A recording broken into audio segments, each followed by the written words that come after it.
Today, the bill is introduced, a bill to change the way we treat drug use in Victoria.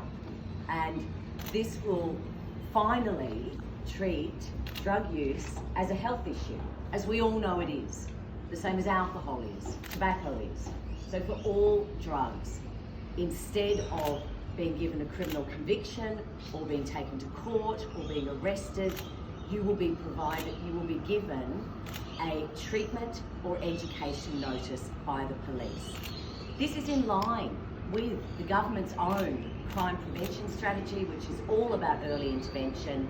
This is in line with the police's drug strategy, which again is about focusing on criminals, traffickers, manufacturers, and helping people who use drugs. We know that the majority of people who use drugs actually don't have a problem with them. But this could provide that crucial early intervention. This could provide a change to someone's life if they were going down a trajectory that was going to end them in trouble with drugs.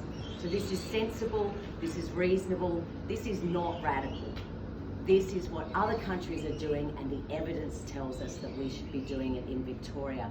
And I'm so pleased to be joined by people who are at the front line, people who have had lived experience with the current laws. And today we have Patrick from First Step, we have Andrew from YSAS, and we have Baden, who has lived this and understands how important this change is. So I might bring Patrick on first, and then Baden, and then Andrew from YSAS. And then Paul from HACSU, who represents all of the unions and all of the people who are working at the front line. Thanks, Fiona.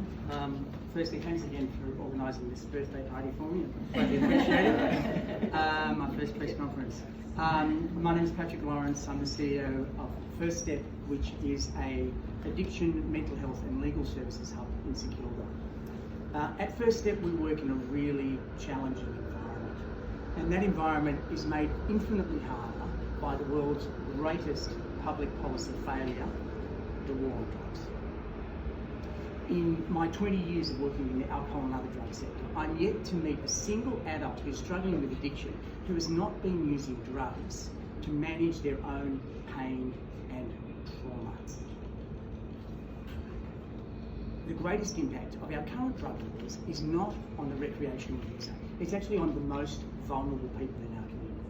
We're talking about adults who've survived childhood traumas, childhood abuse and neglect, homelessness, poverty, and the absence of love and the absence of bonding.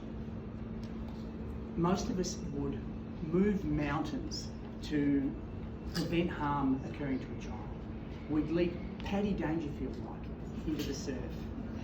So I ask you, at what age does an adult no longer warrant, when are they no longer worthy of our compassion and of our moral courage and of that kind of heroism that we would give to the child? Empower police to direct people to treatment, to support and to education instead of arresting them. That's actually all we're asking for. We're asking for a change to the diversionary powers of police from being discretionary to being the new normal. It's pretty simple. Yes, of course it will need resourcing of the drug and alcohol sector, like any significant policy change, but can you imagine the funds that will be freed up from the criminal justice system in a society that prioritises health, not harm? And that will benefit every single one of us. Everybody deserves every chance to turn their lives around, and this bill aims to enable just that. You're going to hear from Baden in a moment, and you're going to hear... Shall I wait for a moment? It's going to be a while? Okay. You're going to hear from Baden in a moment, and you're going to hear that the law did not help break his cycle of addiction and trauma. Quite the opposite. But treatment did. Welcome, empathy, and hope did. The evidence tells us that Baden's example is actually typical.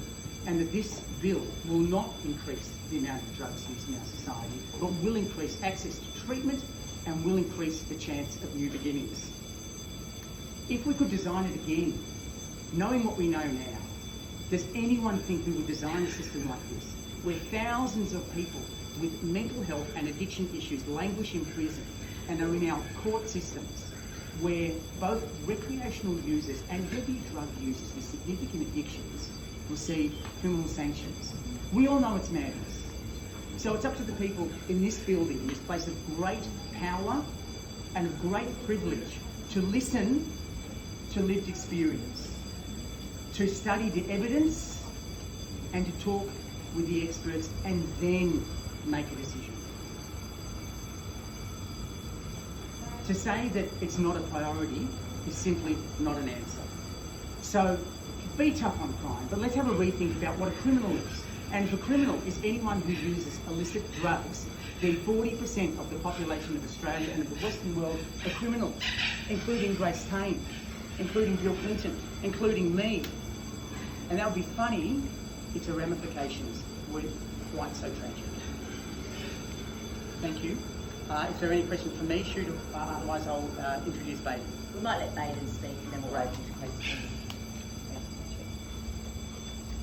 Hi everyone, I'm Baden and I'm